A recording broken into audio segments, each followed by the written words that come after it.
After many long years on the mighty Sabo, the Queen was reassigned.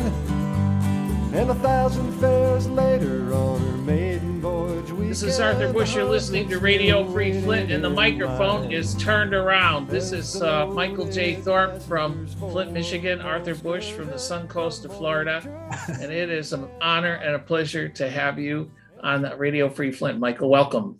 Hi, thanks, Art. It's nice to be with you. This is a new thing. I spent, I was thinking about the other day, like 50 years working on radio and TV. Since I was a child, obviously. And it's not often that somebody I've stuck a microphone in their face has turned around and put one in mine. I kind of like it. Well, it's a little different thing, although you did master the art of the long form interview along the way. I think you even had an interview program at one point, didn't you? I did. Well, when I was working for ABC at Channel 12, I did the Newsmaker program for almost a decade. And of course, I've done a whole bunch of other projects over the years, working with iMichigan Productions. I write, I produce stuff, but often they like to stick me in front of a camera because I'm not afraid of a camera and a microphone. And I can talk forever, as you'll find out. You have a lot of energy, because I remember waking up and watching you when they first launched this idea that they'd show news at 6 o'clock in the or something. 5 o'clock. 5 o'clock, yes. I was going on the air at 5 o'clock in the morning for years. And TV, you have to look good. Radio is one thing, but TV. Well, what's interesting is for many years, radio, you did the drive times, right? The number one time slot in radio is the morning. Number two is drive time going home in the afternoon. Right. And then for TV, it used to be prime time, which would be anywhere from 7 or 8 till 10 o'clock at night. Well, they discovered that people actually get up early, and instead of turning on the radio, they were turning on TV. So it turned into, and if you watch, they're expanding Good Morning America, the Today Show. They're realizing that people are actually tuning in the morning now. So it's kind of a whole new world out there, and that's kind of what happened. So yeah, people got up that time in the morning. It was miserable, but they knew people were watching. And what they were saying was, how can they look like that this time in the morning? I didn't understand how you had so much energy. And what have you been up to lately? Well, I keep busy, as you can imagine, but I just released my latest book. It's called Michiganians You Should Know, and Some You Do and Don't Know Why.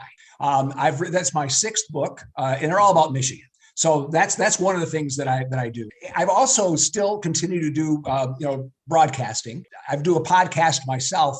It's called Capitol Memories. It's about Flint's Capitol Theater. It's at capitoltheaterflint.com. And we did about, I think, 40 episodes. It's about a 10-minute program. We do a little history about Flint or the theater. And then I talk to somebody about their memories of when they went to the Capitol Theater. How about you, Art? When was the first time you remember going to the Capitol? I just remember their popcorn. Let me answer that question. Yeah. I remember going there when the UAW at Christmas time would give out Christmas stockings to children. And my mom and dad would take us there. And somehow or another, we ended up with a sack of fruit and candy. And I don't remember even if there was any program. There must have been programming. I don't remember. I remember Santa Claus was there. Like many people, my first time was to go see a movie. It was Mary Poppins. And it was the first time I ever went to see a movie in a movie theater. And my mom took all my brothers and sisters. And what I like to tell the story is I got in there and I was so fascinated with this beautiful, beautiful theater. And I looked up, and if you remember, in the ceiling, there were stars. Yes. The little lights up there that looked like stars. And I remember looking up there and saying, "Mom, look." And she smiled at me. She says, "Yeah, stars." That was kind of my first memory of the Capitol Theater. Almost 100 years old. It's almost 100 years old, and it's completely restored with a $30 million restoration. It is more beautiful today than when it was first built. It was built to be a vaudeville house. It was built for silent movies in 1928. So you know what happened in 1929?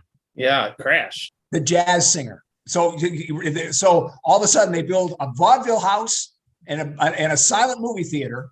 And in 1929, the silent movies are almost dead because the Jazz Singer is released, and vaudeville is a dying ember right then. It was old the day it opened. It's a fascinating story. So anyway, I looked at that story and about the guy that built it, and that's just one of the things that we did. The Yancho family story, which won an Emmy. I got an Emmy for that. And we talked to he was a veteran of World War II, and he built a cemetery in Belgium for the American Cemetery. And then he came home and he started a construction company here in Michigan, in Flint, and grew up in Goodrich. And we didn't get a chance to talk to him. He passed just before we were going to shoot the show, but we talked to his family about what he remembered. So I'm a storyteller from way back, Art. That's kind of what I do and continue to. Well, how did you get into writing books and why?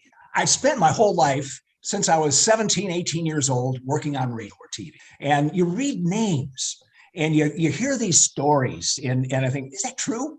Is that true? Can that be true? And so I started looking these things up.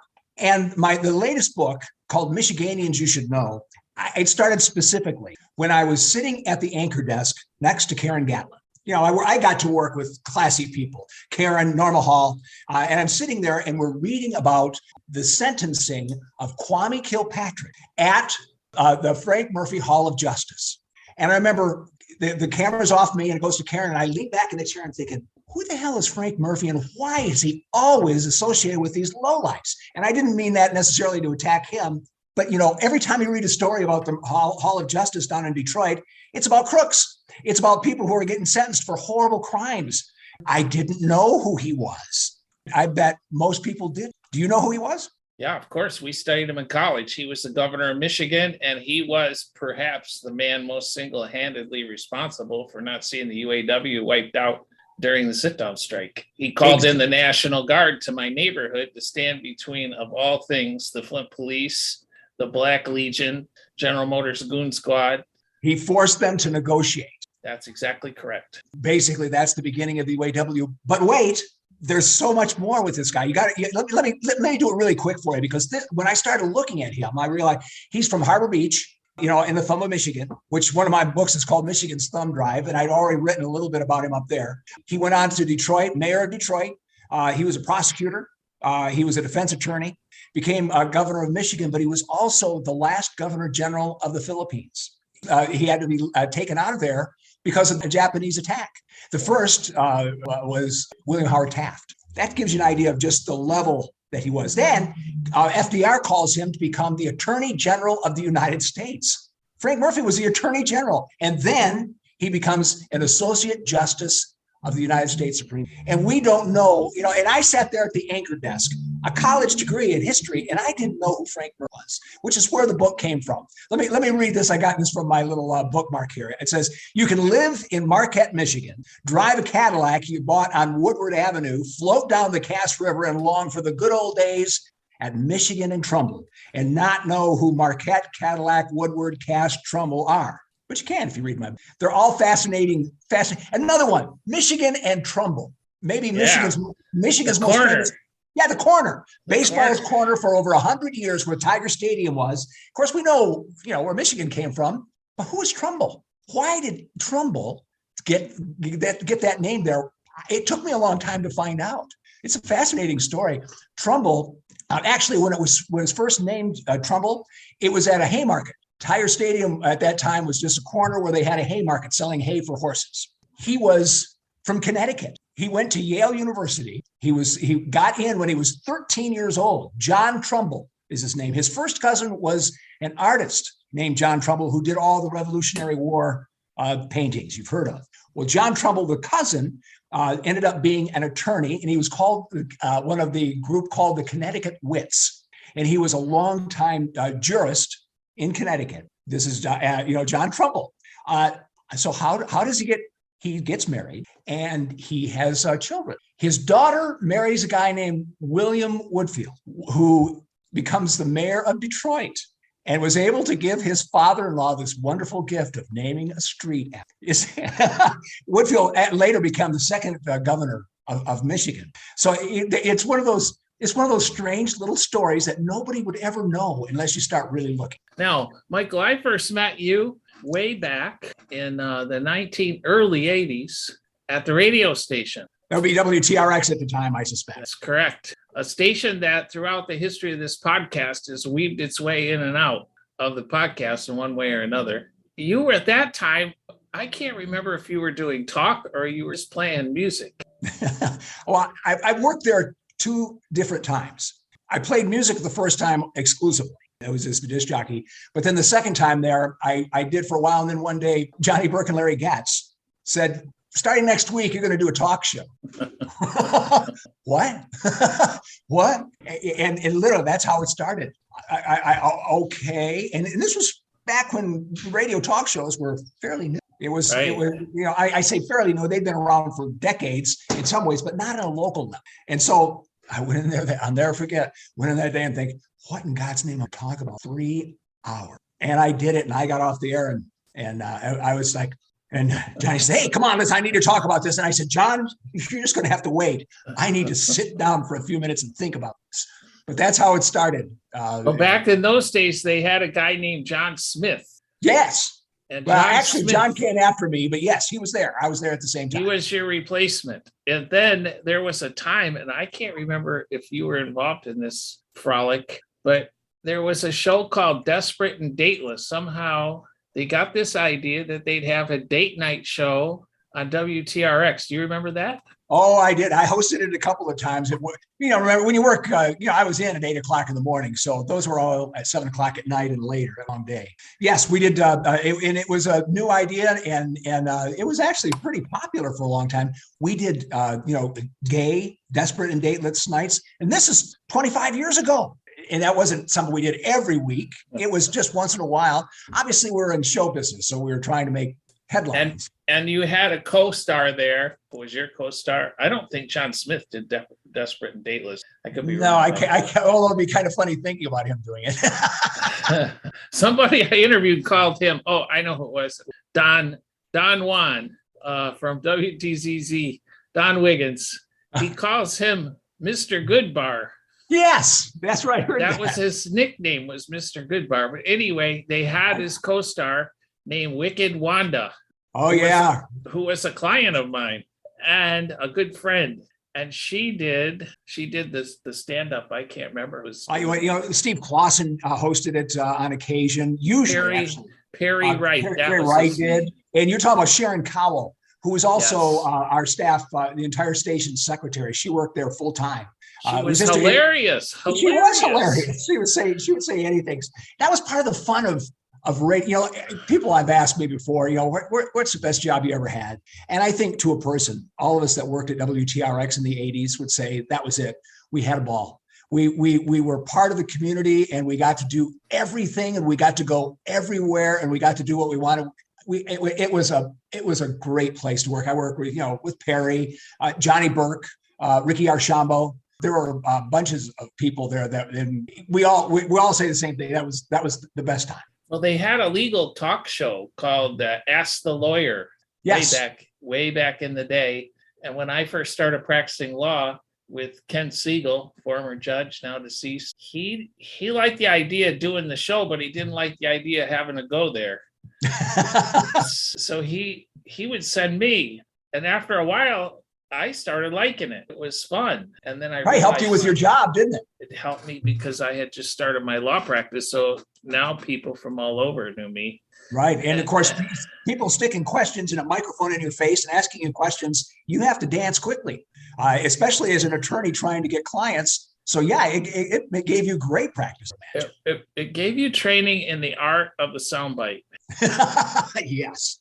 An important training. All right, let's go back to your book. So if we want to buy one of these books, how do we buy one of these books? Well, the easiest and quickest way is michaeljthorp.com. They're right there. I did, the other ones are the trivia books. I've got the Great Lakes Trivia Test, and then the even greater Great Lakes Trivia Test. Now, let me ask you a trivia question here, just to give you an idea of the kind of questions here. Michigan is a land of peninsulas. A peninsula is just a bit of land surrounded by water on three sides. How many peninsulas are there in Michigan? Are there A, 2, B, 5, or C, at least 7? 7. At least. There are more than 7, actually. So you start counting them down. Let me run them through. Upper and lower, obviously. The Thumb is a peninsula. The Garden Peninsula, the Leelanau Peninsula, the Mission Peninsula, the Keweenaw Peninsula. There's just a few of them right there. So let me see if I got, there's one you might like. You were a county commissioner for some amount of time, right? 3 terms to be exact. Well, here, okay. There seems to be a license for everything. You need a license to drive a car, to fly a plane, to teach school, and to be a doctor, a pharmacist, a builder, Which of the following occupations needs a license? A butter grater, B, a minnow dealer, or C, a garbage feeder? A minnow dealer. Believe it or not, in the state of Michigan, you needed a license to sell minnows, to grate butter, and to be a garbage feeder. You had to have licenses at one time for all of those. By the way, a garbage feeder is somebody who feeds pigs, the garbage of a community. You know, in the olden days, that's what they used to do. They have pigs out at the hog farm, and they take the garbage in the city, and they would take it out, and the hogs would eat it, and then they'd sell the hogs, and that's how they made money. Okay, so Michael, you've written books about trivia. You've written books about Michigan history. And what else did you write a book about? But Michigan's Thumb Drive is there. And I did one also. It's called the Legend of the Abominable Huckleberry, or the practically true story of how the Huckleberry Railroad got its name. And it's a children's story, obviously, with a little bit of history in it about Pere Marquette Railroad, which is what the Huckleberry Railroad was. The Huckleberry Railroad at Crossroads Village in Flint was actually an actual factual railroad that ran up into the thumb of Michigan to bring lumber down to Governor Crapo's lumber mills, which was right on the Flint River at the site of the old IMA Auditorium, which is now the White Building downtown. Pretty wild, huh? For sure. Now, next time you write a book about the Genesee Bell, give me a ring up. I have a lot of history on that. I'll mention somebody, there's one of my favorite stories is about my friend Neil Woodward. I did a radio show, a live radio variety show, like a Prairie Home Companion, and Neil was part of it. And he wrote a song about the sinking of the Genesee Bell. And those of us who are old enough remember that it actually did sink. There was a flaw in the design, and it actually did sink. Not the current boat, but for the first one. But they won't let him sing it out there. Well, let me correct you on one thing. There was no flawed design in the Genesee Bell, but there was a use design. There was a failure of vision about what this boat was capable of, because it was formerly the Asabo River Queen, and the Genesee Bell, which was purchased while I was on the County Board of Commission, or on the County Parks Commission, which I served for a number of years. The director, Jim Bassett, at the time came to me and said, well, we can buy this boat, and we think it would really be a nice asset for Mott Lake. So he came along. You know, they had what they called, they call it a special name when they inspect the boat, a boat survey inspection. But in any event, it all checked out. Once the boat got out on Mott Lake on its maiden voyage, it sinks. Well, the reason it sunk was because it was put on a lake and on the river. They don't have the kind of waves and wind action with the water that overcame the transom in the back of the boat, which made it go kerplunk. That's the story of the sinking of the Genesee Bell. That's a great fun song that Neil did about it. All right, let's come back to the Capitol Theater. Obviously, it's your passion at this moment. Tell us who it was that built this building. A guy named Eberson, Eberson, and he was a guy. He was from Belgium. And he was a designer. He designed over 200 of these theaters. They were made to look like you were at a particular place. So you might like a Roman villa, which is actually what the Capitol Theater was made to look like, or other places. And he built these things all over. And he did that. He was a fascinating businessman. He came up with all these great designs, which were pretty intricate. But then he started mass producing them in more of a plaster, as opposed to the kind of stuff that you have to put up on a wall. So they'd send the pieces to all these different theaters and they'd stick them up on the wall. So it cost them less. The other thing he did, which I found fascinating, was he created his own colors, his own color design, which, by the way, he owned. And he was the only one that could make these colors. So he'd make the grand curtains, the upholstery and the carpeting, the colors that he made, so that when they had to replace them, guess who they had to go to? They had to go back to Mr. Eberson and his wife and daughter, who actually ran that part of the business. It really is fascinating. Do they have regular programs there at the Capitol Theater? Yes, they do. Every Friday, unless they do a concert or something, they run a movie, and which the show, the Capitol Memories, is like the old cartoons. I'm a cartoon now. They roll it through before the movies. So yeah, they do a lot of concerts. They're still doing a lot of stuff. Now, Mike, are you from Flint? I was born and raised in Flint, went to Civic Park in Emerson, and then we moved out to Davison, where I graduated from high school. I live in Flint now, once again. So does that make you a Flintstone? I would think so. What's a Flintstone? Flintstone is somebody from Flint, grew up here and has that kind of Flint flavor to them. You know, the Coney dogs and buying your Buicks. Now you're a Flint booster. Yes. A Flint and a Michigan booster, of course. I remember, like you, when you could literally go downtown and sit in the middle of Saginaw Street and not worry about it because there was nothing there. All the buildings were boarded up. People were not there. They did everything they could to avoid there because there was no there. There was nothing to do. Well, if you go down there now, I'm telling you, it's really cooking.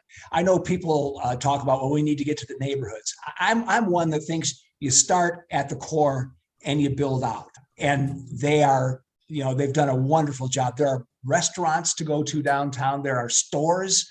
It's not quite like it was when I was little and went downtown with my mom and my grandma, but there's a there, and I'm excited about it. It is kind of scary, some of the political issues that we have going on. I served 18 years as a school board member, and you don't get anything done unless you can. What school board?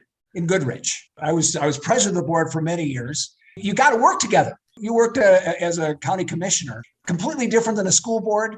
Nevertheless, you have to have some kind of agreement. You have to find a way to come together and work together. I think we forgot about that. People are now screaming about their point of view, whether they can get there or not.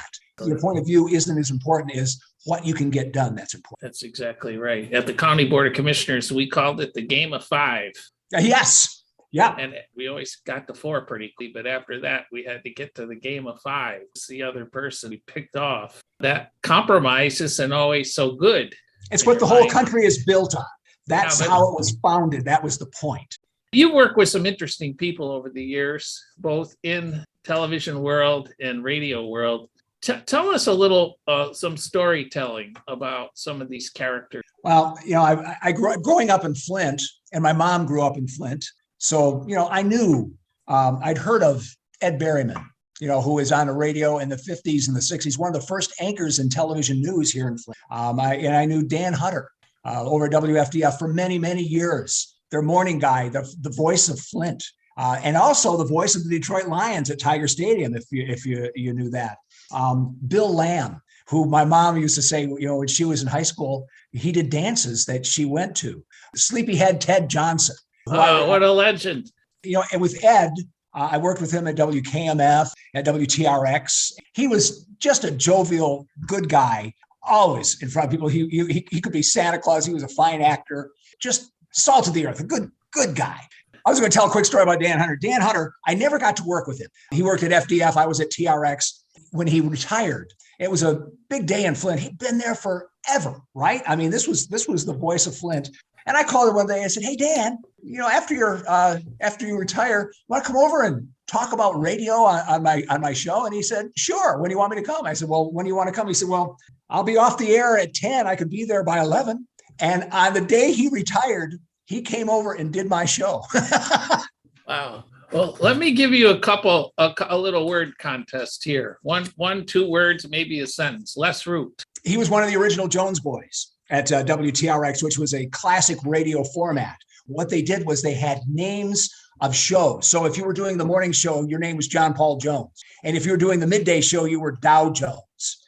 In the afternoon drive was Davy Jones. And he was one of the original Jones boys. He realized that being a Jones boy wasn't going to last forever. He became a newsman and was he was really the last, among the last of the Flint radio newsmen, and a member of the Michigan Broadcasters Hall of Fame. A good guy. I got to work with him when I did work at WFDF some years later. I called him the Dean of Michigan News. One day we went and I worked at Genesee Towers. We were up towards the top of the building in the studios there before it fell to the ground. I walked in there, we got in, and all the power went out. It's like we're way up there, and we're at a radio station. You can't do anything without power. So I remember there was one emergency light in a corner hallway. And so Les and I were sitting there on the floor in the hallway. He was kind of making some notes of things he might talk about when he got the news to talk about the power outage. I was sitting there thinking, trying not to fall asleep because it was, 6 o'clock in the morning. Anyway, that's my story about Les. Did you know Peter C. Kavanaugh? I never got to work with him, but I knew Pete for many years. Yes, one of the most amazing radio people you ever want to meet. He was one of the greatest idea men. He created some formats in some ways. First, he was at WTAC for many years, and if you ever talk to Pete, he would the emergency message center is all clear. He used to use that amazing voice, and if you grew up in Flint, you remember hearing that. And it was a bit they did on the radio for the emergency. They didn't really do much with it, right? There's never really any emergency messages, but it sounded like there was. But then he went over and created what they called at the time the bird of a different feather, CK 105 at the time, and created a new style of album-oriented rock, and went on to go off the air, which I think was a sad thing for him, but he wanted to make some money, became a radio executive, and just passed here in this last year. He was just fascinating. And he was also one of the creators, along with Don Sherwood, of Sherwood Forest, which I call Michigan's Woodstock back in the day. Every weekend, yes. All right, a little closer to home. Listeners might not know these people, but maybe you can say why they were so important in your career and your life. Tom Bryson. Tom, he's a fascinating character. I love the man. He hired me at Channel 12. And I'd done TV before, but I had never been a television news anchor. And I remember he called me in, and when you're hiring an anchor, one of the main anchors for the station, I didn't know this at the time because I was a radio guy. He brought me in and he had a big table and everybody was around the table. And it was all the people I later would work with. There was like 6-7 people there. And he was introducing me and he said, and I had a mustache at the time and my hair was darker. I had hair, thankfully, I still do, but I had a mustache. And he went and he said, Mike, we just wanted to talk to you for a few minutes and talk about what you might want to do. And he said, we decided you just can't have a mustache. Oh, I'm thinking, I got to shave my mustache. And he said, but as we continued to think about it, we thought maybe we would try this. He said, we decided maybe we'd make you have your hair and your mustache red, and we call you Red Thorp on the air. And I wanted this job. And I'm sitting here thinking, I wasn't quite, and of course, everybody in the room doing this, try not to laugh. And I didn't know what to do. Thorp, he's going to paint my hair and my mustache red. And then he started laughing. Tom Bryson, good guy. There's another story about him. Did you know? And it's kind of a sad story. He was a broadcaster for many, many years. He wasn't always an executive. He was a wire puller. He would, back in the olden days, in order to do a television setup, you had to haul these huge cables for power and because you had to have a direct wire. We didn't have cell, right? At the funeral for John F. He was across the street from John Kennedy Jr. as he was pulling the cords and stuff to the camera across there. And he was there on that day shooting that whole event. It's kind of a fascinating story. Good guy. Hold him in high regard. Okay, Tom Bryson, the general manager of Channel 12 for many years through many corporate iterations. Yes, they'd sell the station, but they keep Tom. Okay, another name that the audience doesn't know, but who is one of the most important people in the last probably 30 years, Flint news and radio and television, is Mookie Wilson. Mookie Wilson, like Kevin, but we always called him Mookie because he's a baseball fan, and Mookie Wilson is a Hall of Fame baseball player. He's one of those kind of guys. He's just a nice guy. He can talk to anybody. People like talking to him. So he would sit at the desk at Channel 12 as a lead producer. And he's the guy that you call with a tip, a news tip, or wanting to tell a story. And he would decide whether he would assign a reporter to them or not. But he became one of the whole state, one of the people where he's the one that could get you on. And he was and he still is. I hate to sound like he's a past tense. Kevin's doing just fine. You got that right. If you want to be on television, you need to know Mookie. Yes, and he wanted to know you too. That's what it felt like. Jim Kurtzner. Oh, Kurtzner. Worked with him a couple of times over the years, at 12 and at 5. I was actually the voice of TV5 for several years, a long time ago. He's not afraid to do anything. Jim will stick a camera or a microphone literally anywhere and not be held back. There are things that I won't do or can't do. I should say it that way. I can't bring Jim can do it. He's a great reporter. His on-air presence is going to be missed in Detroit after his retirement. He used to have a saying, it's the beast needs to be fed, which meant that every day there had to be some kind of news that was going to get shown because they don't just allow television news to show blanks. I work with school board members around the state about dealing with the media. And I remind them, if you got a newspaper, and I've got a newspaper that's got 20 pages, and it might have a few ads in it, but I have to fill those 20 pages. And if you do something wrong on a day when I don't have a lot of news, you're going to get in there. And if you do something wrong on a day when I have a lot of news, it might be passed by. Yes, you got to feed the beast. Okay, so that's Kurtzner. Now, another infamous man who's still got it all going is the infamous Johnny Burke. One of my best friends. Good, one of a kind. He's one of a kind, a great broadcaster, and I worked with him for many years at TRX, and he hired me. I'll tell you the story I haven't told the story very many times, but the truth is, I worked down the street at WKMF, and we called him Sluggo, Jim. Oh my God, I can't say it. The general manager at the time. I've known him for some months, and we used to meet with a bunch of people and party. Well, he asked Johnny as a personal favor to interview me for this job that they had opening in middays. Well, Johnny being Johnny, he didn't want to do what anybody told him to. It's still true. But he said, all right, I will. So he called me in and we got to talking and he said, all right, well, thanks. And then he called me back. He said, well, let's meet. And we met at a place I didn't know about it called the Treasure Chest. Uh-oh.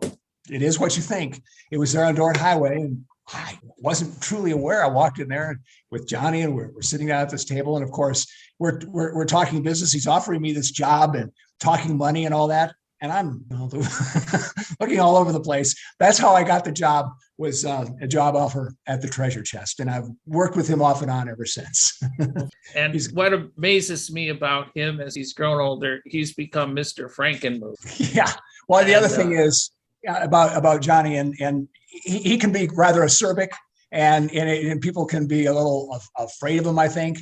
But Johnny is truly a caring guy. He cares, and he works hard to help people. And under all that gruff BS that's there sometimes, he really is just a good. Didn't he one time sit on top of a semi truck in the parking lot at Genesee Valley Center and try to get? Yeah, it's part of that radio. Well, one time he played this Curly Shuffle for 2 days. I don't know if you remember when we were at WTRX, he started playing the Curly Shuffle and claiming that he locked himself into the studio, and he did that on top of the truck. Yeah, I with my friend Dale Myers, we did the first time I was at WTRX, we did a marathon where we went on the air Monday morning at 9 a.m. to see how long we could last. And we were on the air for what was it, 101 hours and 12 minutes or something like that. We went off the air on Friday. So you do a lot of it. So we did it from what was called the Small Mall. That's a Dordt Mall down on Dordt Highway. We literally, the two of us were on the air all week long. Downstairs, they had this beauty salon, and some of these women came up and they said, "You guys look tired. If we did your hair, you'd feel better." So and they washed our hair and combed it all up, and so we looked good, even if we were miserable feeling. It was. I got to tell you what, you never want to stay up for 100 hours. It really can hurt you. Now, you were a newsman for a long time. Radio and television. Yeah. What do you think the 5 biggest stories were during your career? 9/11, Kwame Kilpatrick. Now that's a harder question. I've got to think about it.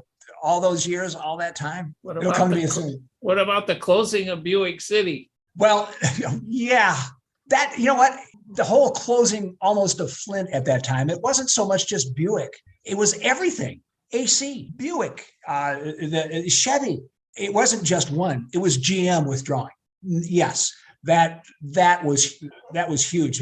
Growing up in Flint and seeing it when I was a little kid, and seeing what happened to it. It looks like, I don't know the last time you went down Hamilton Avenue, but if you drive down there, I always think it must look like what the Hamilton farm looked 110 years ago, 120 years ago. They bought Mr. Hamilton's farm, and that's where they started building the world's largest automotive manufacturing facility. It's well, as far as I look at that place, it has, as one of my podcast guests described, a ghostly look to it. Yes. It does. It's kind of dusty. And of course, it's poisoned or terrible. Yeah. One of the big stories for Michael J. Thorp in my realm was that one day Michael Thorp got called to jury duty. Who expected that? Well, Happens to all of us. I got called several times myself. Yeah, well, you weren't the morning anchor at ABC 12 and actually in the #1 news show and been there for 7 years. Yeah, I get this call. I had never actually gotten called for jury duty before, but All right, let's put this in a time and place. What? Genesee County? I don't know what you mean by time and place. What year was that? What year was it? Yeah, I don't know. Hell if I know. I don't remember. Well, it was the Cherie L. Miller case is what it ended up being, which was that the internet murder case. It was 20 years ago. So it was like 2002 or something like that. Would that be? 09 maybe. Anyway, I go in there. No, not 09, 03.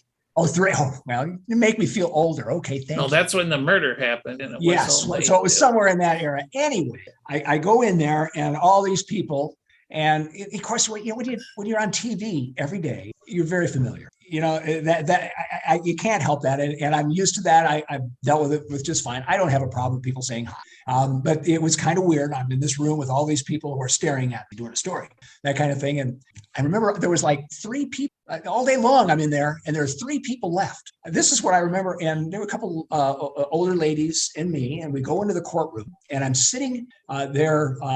Where was I? I was in the court talking to Judge Fullerton. And she said, Mr. Thorp, do you know anybody in this courtroom? I looked around because, I'm a Flint kid. I do know a lot of people. And it was kind of a strange thing. I said, only you, Your Honor. She was literally the only one, only person that I knew in that courtroom. Okay. And they kept on asking me other questions. Obviously, what do they call that? Point there? They're trying to decide. Yeah. That's right. So they picked me. I read the book, Art. I read the book, Paul Janzuski's book, Fatal Error. I know you've read it too. And I know that in the book, you told Marcy Mabry, who is one of your prosecutors, that I was too nice a guy. Is that true? Yeah, I did. I did tell him that. And then I also told her that because of your position and public profile, that the jury may be intimidated by the fact that you're sitting there. I could see that.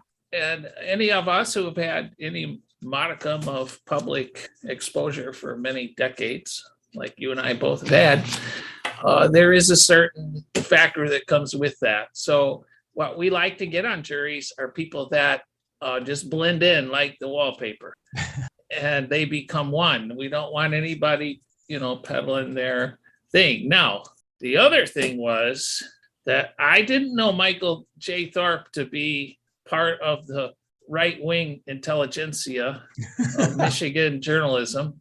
And so being a prosecutor, my local knowledge is Marcy. I don't know that Marcy even knew you. No. At that time, here's my only concern. Did I think Michael J. Thorp could be fair and impartial? Absolutely, without any doubt in my mind.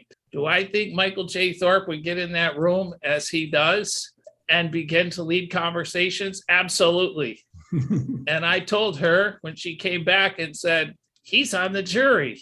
I said, he will be the foreperson. Oh, that didn't get in the So that's how that went. That's my side. But look, this is my interview of you. But, here's I thought I was the jury foreman for the Cherie L. Miller murder trial.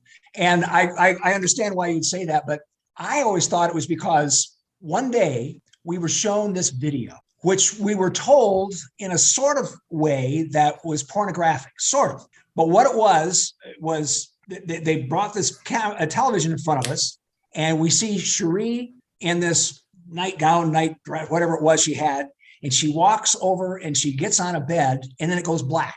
And all we hear is a music in the background. And after we got done, we're saying, what the hell was that? And I started to ask, there's a young man at the time who was leading us around. I don't know what they call that guy. He was a clerk. Okay. He was leading us around. And I said, I said, well, I got a question. And he said, well, I can't answer any questions. I said, well, I'm going to ask you anyway. I said, we just saw something we were told was pornographic. I didn't see anything that was pornographic. I didn't see anything. Are we supposed to accept that this was pornographic? And he looked at me and he said, I'll ask. and that was the moment that I figured that they decided that, because I was afraid. I didn't do anything wrong. I thought it was a fair and reasonable question. And it was obviously because they came back and started talking a little bit more about, not that I wanted to see the video, but what was the point, I guess, at that time. Yeah. Now you got on the jury and the case was presented by some very capable lawyers. Marcy Mayberry, who was Marcy Mann, who was a very competent trial attorney, and she was selected for a lot of reasons, which she gets along with the judge.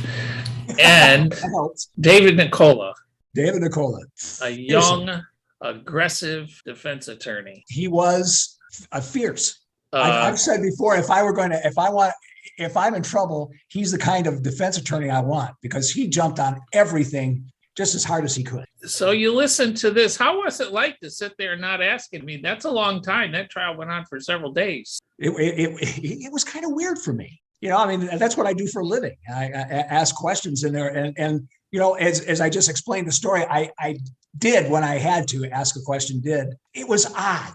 I learned a lot. I learned a lot, about being on a jury. I think the most important thing I learned was how difficult it is to get 12 people to agree on anything, literally anything, from lunch to guilt. And we were in there, all these different personalities. We had nothing in common. We were brought from all parts of the community, and we're walking it through. And you're right. I did I was a foreman, but I was kind of leading the discussion. Where do you start? You walk in there really aren't any instructions, right? For a jury, you walk in there, go ahead, decide if they're guilty or innocent. First thing you do is pick a foreman. Jeez.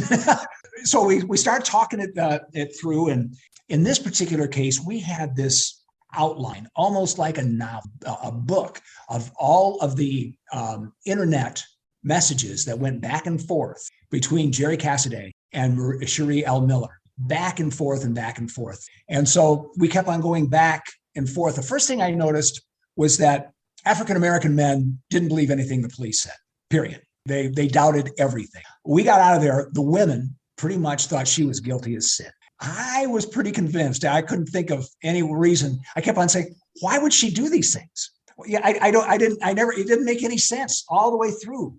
So we got down. There was one gentleman. It was polite, good guy, was always nice to everybody, but he was not going to budge. It was 11-1. And this was several days in, right? We've been there for hours. So that last night, I remember I said, okay, when we come in here tomorrow, we're going to spend the first hour reading the novel. And then after that, we'll decide what we're going to do. We'll have to make a choice. So we read it one more time. Everybody started talking about the different questions that they had. And I looked over at this one guy and I said, I can vote. Do you want to do something? He said, I'm not voting for first degree. All right. Let's vote on second degree murder. And that's what we did. First degree conspiracy was another charge. God, I can't believe I remember this stuff. And he voted for that. I'm not sure that he realized that conspiracy in the first degree is basically the same thing as murder in some ways in how you get treated by the court.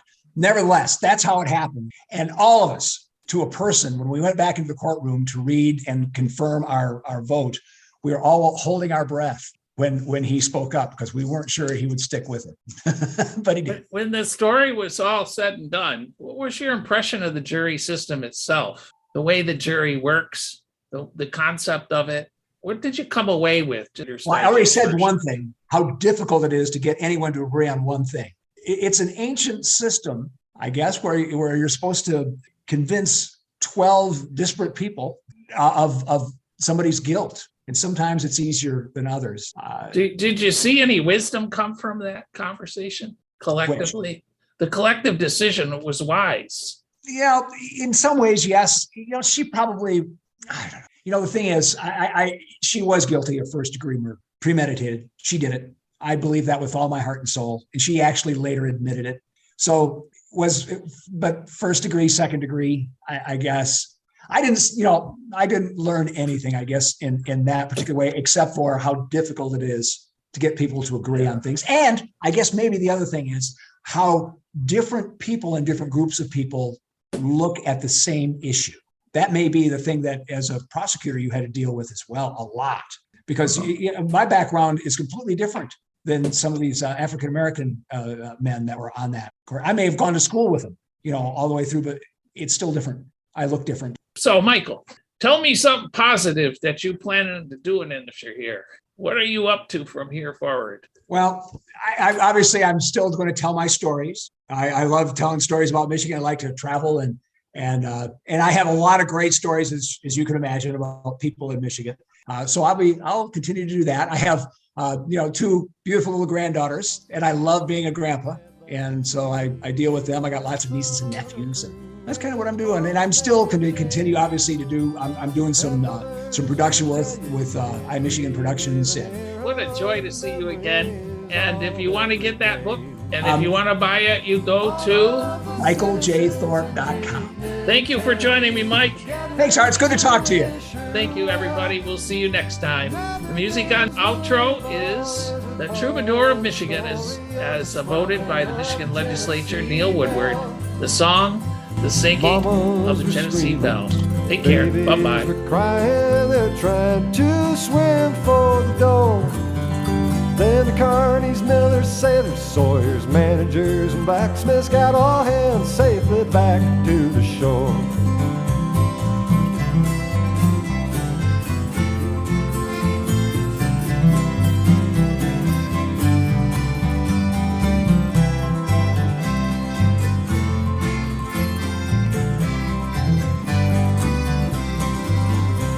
Now the waters are rippling, rumors are flying, but reason shall prevail. I'll be on some deck singing at some old sea shanty next time the